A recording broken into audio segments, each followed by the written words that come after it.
আসসালামু আলাইকুম ভিউয়াৰ্স ও নমস্কাৰ মই জামালউদ্দিন মা এগ্ৰো ডাক ফাৰ্মৰ তৰফৰ পৰা সকলোলৈ আন্তৰিক শুভেচ্ছা জ্ঞাপন কৰিলোঁ। তো আজি এটা গুৰুত্বপূৰ্ণ বিষয় লৈ আপোনালোকৰ আগত উপস্থিত হৈছোঁ। সেয়া হৈছে যে আমি ইতিমধ্যে বহুতেই দেশী মুৰ্গী পালন কৰিবলৈ আৰম্ভ কৰিছোঁ। জলবায়ুৰ ওপৰত ভিত্তি কৰি আমাৰ কিছু সমস্যাই দেখা দিয়ে।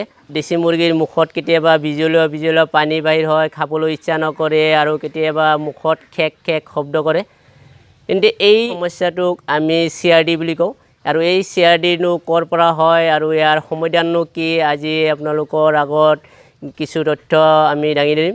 তেন্তে বলক আমি মূল বিষয়লৈ আগবাঢ়োঁ। বন্ধুসকল, CRD হৈছে পোল্ট্ৰি ছেক্টৰৰ বাবে এক ভয়ানক বেমাৰ। আৰু CRDৰ সম্পূৰ্ণ অৰ্থ হৈছে ক্ৰনিক ৰেস্পিৰেটৰী ডিজিজ।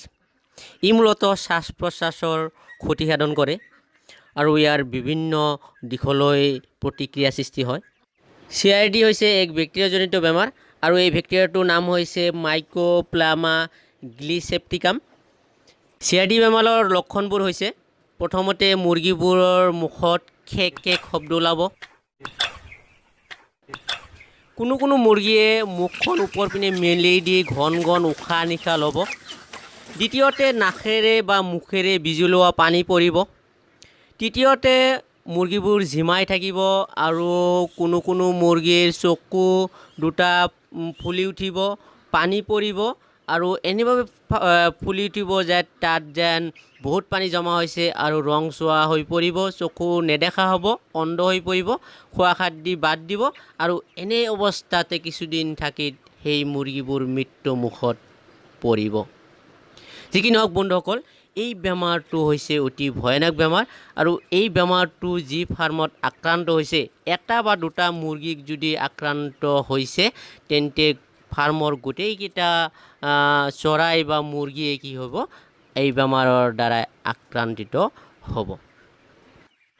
বন্ধুসকল, এই ভয়ানক বেমাৰৰ পৰা আমি কেনেদৰে হাত সাৰিব পাৰি, তাৰ আগতে আমাৰ এই বেমাৰৰ উৎপত্তি স্থলনো কি, ক'ৰ পৰা এই বেমাৰটো উৎপত্তি হয়, সেইখিনি কথা আমাৰ প্ৰত্যেকজন ফাৰ্মাৰে জানিব লাগিব।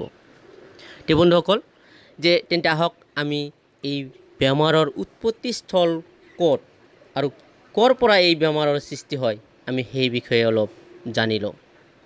বন্ধুসকল, আমি প্ৰথম অৱস্থাত যে পোৱালি সংগ্ৰহ কৰোঁ, এটা হেচাৰীতো CRDৰ বীজাণু থাকিব পাৰে। যদি তাত এসপ্তাহ মূৰে ফৰ্মেলিন বা আন বায়ু শোধন কৰা যদি মেডিচিন ইউজ নকৰে।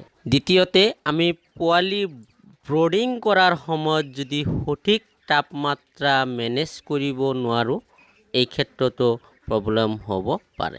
আৰু সেই ঠাইডোখৰ যদি আমি লেতেৰা কৰি ৰাখোঁ, পানী পেলাই ৰাখোঁ, এটা পানী বাৰে ৰাখোঁ, পানীৰ পাত্ৰটো যদি চাফ চিকুণকৈ নাৰাখোঁ, তাতেও এই বেমাৰৰ বীজাণুৰ সৃষ্টি হ'ব পাৰে। তৃতীয়টো হৈছে যে আমাৰ নিৰ্দিষ্ট সময়লৈকে যদি আমি ব্ৰডিং নকৰোঁ, ব্ৰডিং পিৰিয়ডটো যদি আমি ভালদৰে পাৰ নকৰি যদি আমি ফাৰ্মত পোৱালি এৰি দিওঁ, তাৰ পৰাও ঠাণ্ডাজনিত সমস্যাৰ পৰাও কি হ'ব পাৰে, এই CRD বেমাৰ দেখা দিব পাৰে। তে বন্ধুসকল, এইকেইটা আছিল মেইন পইণ্ট। আৰু এটা হৈছে যে চাফ চিকুণতা। আমাৰ ফাৰ্মত আমাৰ এই পোৱালিকেইটা চাফ চিকুণ আছে, এইকেইটা ভালে আছে। আমাৰ লগত আৰু এটা আমি বেচ বনাইছোঁ, তাতে আমি চাফ চিকুণ কৰা নাই, তাৰ পৰাও বায়ুজনিতভাৱে এইটো কি হ'ব পাৰে, বেমাৰ আহিব পাৰে। অথবা আন কোনো ফাৰ্মৰ পৰাও যদি CRD আক্ৰান্তজনিত মুৰ্গী আপোনাৰ ফাৰ্মলৈ আহে বা আমাৰ ফাৰ্মলৈ আহে, তেন্তে তাৰ পৰাও এই বেমাৰৰ সৃষ্টি হ'ব পাৰে। যি কি নহওক বন্ধুসকল, এই বেমাৰটো হৈছে ভয়ানক আৰু ইয়াৰ পৰা আমি যিকোনো প্ৰকাৰে হাত সাৰিব লাগিব। তো বন্ধুসকল, আমি ফাৰ্ম কৰিলে আমাৰ কিছু নীতি নিয়ম আছে, এই নীতি নিয়ম মানি চলিবই লাগিব, তেতিয়াহে আমি সফলতাৰ মুখ দেখিব পাৰিম। কোনো ফাৰ্মতে যদি এনেকুৱা CRD সমস্যাই দেখা দিছে, CRDয়ে আক্ৰান্ত কৰিছে, তেন্তে আমি ইয়াৰ পৰা কেনেকৈ হাত সাৰিব পাৰিম, তাৰ বাবে এটা সঠিক ৰাস্তা ওলাব লাগিব। ইয়াৰ বাবে আমি কি কৰিম, এটা এণ্টিবায়'টিক ইউজ কৰিব পাৰিম। এইটো আমাৰ অভিজ্ঞতা ফালৰ পৰা কৈছোঁ। আমি প্ৰথমতে বেলেগ এণ্টিবায়'টিক ইউজ কৰিছিলোঁ, আমাৰ ফাৰ্মত এবাৰ হৈছিল আৰু এইবাৰ লক্ষণ অলপ দেখা দিছে, যাৰ কাৰণে আমি এণ্টিবায়'টিক আনিছোঁ আৰু এইটো আমি ষ্টক কৰি ৰাখোঁ। এই চাওক, ইয়াত দেখা পাইছে ৰেষ্টিক এল নামৰ পাউডাৰ, আৰু এই পাউডাৰটোৱে অধিক ৰিজাল্ট দি আছে আমাৰ ফাৰ্মত। এইটো আমি প্ৰায় ইউজ কৰোঁ আৰু এইটো আন সমস্যাৰ ক্ষেত্ৰতো আমি ইউজ কৰোঁ।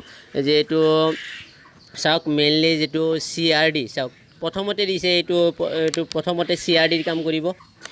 এই মেডিচিনটোৱে CRDৰ লগতে কুৰাইজা, ফাউল কলেৰা ইত্যাদি ৰোগৰ প্ৰতিষেধক হিচাপে কাম কৰে আৰু এইটো আমাৰ ফাৰ্মত আগৰ পৰা ইউজ কৰিছোঁ আৰু বৰ্তমানতো বহুত ফল দি আছে বাবে এইটোকে আমি ইউজ কৰোঁ।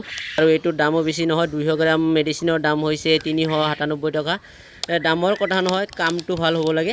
যি কি নহওক বন্ধুসকল, এইটো আমি ইউজ কৰিম কেনেকৈ, এইটো সাধাৰণতে 30 দিন বয়সৰ তলত হ'লে আমি 2 গ্ৰাম মেডিচিন 100টা পোৱালিৰ বাবে ইউজ কৰিম আৰু এইটো পানীৰ লগত ইউজ কৰিম। চাওক, আমি যিকোনো এটা জোখা পাত্ৰ ল'ম আৰু সেই পাত্ৰত আমি জুখি আমি ভালদৰে পানীৰ লগত মিহলাই দিম। আৰু এইটো পানীৰ লগত মিহলাই দিম কেনেকৈ, 100 যদি মুৰ্গী আছে, মুৰ্গীক যদি দিনে 2 লিটাৰ পানী লাগে, তেন্তে 2 লিটাৰ পানীত আমি 2 গ্ৰাম মেডিচিন দি গোটেই দিন পানী খাব দিম। একেদৰে আমি 3 দিন পৰ্যন্ত এই মেডিচিনটো ইউজ কৰিম। এই মেডিচিন ইউজ কৰাৰ সময়ত আমি আন কোনো মেডিচিন ইউজ নকৰিম। পুনৰ কৈছোঁ, 2 গ্ৰাম ৰেষ্টিকেল পাউডাৰ 2 লিটাৰ পানীৰ লগত ভালদৰে মিহলাই একেৰাহে 3 দিন পৰ্যন্ত খাবলৈ দিম। তো বন্ধুসকল, কোনো ফাৰ্মত যদি এই মেডিচিন ইউজ কৰাৰ ফলত অধিক ফল নাপায়, তেন্তে কি কৰিব, পক্সিমাৰ নামৰ এণ্টিবায়'টিকটো ইউজ কৰিব। তাৰপিছতো যদি ভাল নহয়, ততালিকে ডক্তৰৰ ওচৰলৈ খবৰ কৰিব। তো বন্ধুসকল, তো আজিৰ বাবে এইখিনি আছিল মূল তথ্য। তো আমি পুনৰ আপোনালোকলৈ আমাৰ ফাৰ্মৰ পৰা কিছু নতুন তথ্য আপোনালোকলৈ আগবঢ়াম আৰু আমি যিটো সমস্যা আমি ফেচ কৰোঁ, অৰ্থাৎ প্ৰব্লেমৰ সন্মুখীন হওঁ, এই সমস্যাৰ পৰা কেনেদৰে হাত সাৰিব পাৰিছোঁ, এইবোৰ কথাই আপোনালোকলৈ শ্বেয়াৰ কৰোঁ। তো বন্ধুসকল, যদি আমাৰ ভিডিঅ'টো ভাল লাগিছে তেন্তে এটা লাইক কৰিব আৰু আপোনালোকে আগন্তুক দিনত কেনেকুৱা ভিডিঅ' বা তথ্য বিচাৰে তেন্তে কমেণ্ট আকাৰে জনাব। আৰু যিসকলে আমাৰ চেনেলত নতুন আহিছে তেওঁলোকে পৰৱৰ্তী ভিডিঅ' পাবৰ বাবে আমাৰ চেনেলটো ছাবস্ক্ৰাইব কৰিব, কিয়নো ছাবস্ক্ৰাইব কৰিলে আমি ভিডিঅ' আপলোড দিয়াৰ লগে লগে পোনপ্ৰথমে আপোনাৰ কাষলৈ গুচি যাব। তো আজিৰ বাবে ইমানেই। ভালে থাকক, সুস্থ থাকক, তাৰে কামনা কৰিছোঁ। আসসালামু আলাইকুম। মই জামালউদ্দিন, মাইগ্ৰো ডাক ফাৰ্ম।